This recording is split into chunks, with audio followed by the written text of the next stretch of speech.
Hello everyone and welcome back.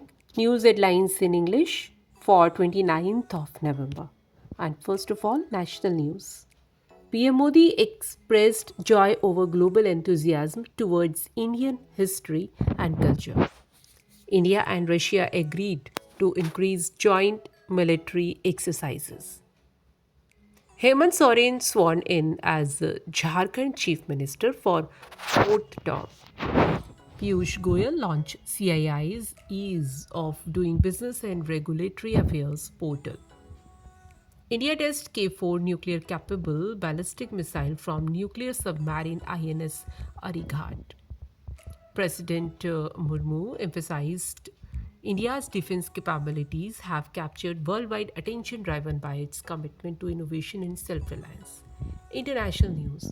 Taiwan held air defense drill ahead of President's Pacific trip. Lebanon ceasefire is first ray of hope in West Asia conflict, UN chief.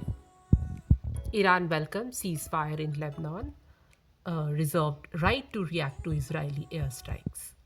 Massive 411-mile snowstorm to hit UK this week, warnings issued. Russian attack on energy facilities cuts power to million homes in Ukraine. Blizzard left South Korea buried in snow, third highest in nearly 120 years. And now some sports news. Bumrah regained top spot in ICC Test bowling rankings. Jaiswal rose to second among batters. KL Rahul shone bright in Perth as he strives to cement his test spot. Mbappe missed penalty as Liverpool exact revenge on Real Madrid. Business related news.